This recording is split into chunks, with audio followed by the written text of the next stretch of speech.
Hello friends, விடியல் வைப்ஸ்க்கு உங்களை அன்புடன் வரவேற்கிறேன். லாஸ்ட் வீடியோவில் நான் விளக்கு தியானம் எப்படி பண்ணுறதுன்னு சொல்லியிருந்தேன். தினமும் ஒரு 10 to 15 மினிட்ஸ் அதை பண்ணுங்கன்னு சொல்லியிருந்தேன். அதோடு சேர்த்து நீங்கள் இந்த பயிற்சியையும் சேர்த்து செய்யும்போது ரொம்ப எஃபெக்டிவாக இருக்கும். அதுதான் வாசி யோகம். இந்த பயிற்சியும் நான் என்னோட குரு கிட்ட இருந்து தான் கற்றுக்கிட்டேன். இதுக்காக நான் பே பண்ணி கற்றுக்கிட்டேன். ஆனால் இது வந்து நூற்றுக்கணக்கான பெண்களுக்கு உதவியா இருக்கும் அப்படின்ற பட்சத்துல, நான் உங்களுக்கு வந்து இத இலவசமாவே சொல்லி தரணும்னு நெனைக்கிறேன். இப்போ இந்த வாசி யோகம் இந்த பயிற்சிய எப்படி பண்றதுன்னு சொல்றேன். நோட் பண்ணிக்கோங்க.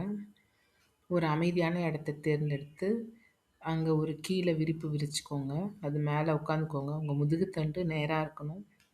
உங்க கை சின்முத்திரையில இருக்கணும். உங்க கவனம் முழுசும் உங்க புருவ மத்தியில இருக்கணும். அதே மாதிரி உங்க நாக்கு வந்து மடிச்சு வச்சுக்கணும். இதுதான் பொசிஷன். இப்போ மூச்ச வந்து மெதுவா உள்ள எடுத்து, அதை விட மெதுவா வெளிய விடணும். இப்படி மூச்ச உள்ள இழுத்து வெளிய விடும்போது, உங்க கவனம் முழுசும் உங்க புருவ மத்தியில இருக்கணும். இதுதாங்க இந்த பயிற்சியோட செய்முறை. இத செய்யும்போது உங்களுக்குள்ள இருக்க குருவ உங்களாலே உணர முடியும்.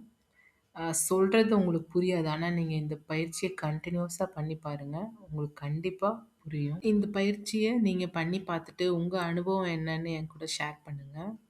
அப்படியே இந்த வீடியோ உங்களுக்கு புடிச்சிருந்ததுன்னா, லைக் பண்ணுங்க, கமெண்ட் பண்ணுங்க, ஷேர் பண்ணுங்க. மறக்காம சப்ஸ்கிரைப் பண்ணிடுங்க. Thank you.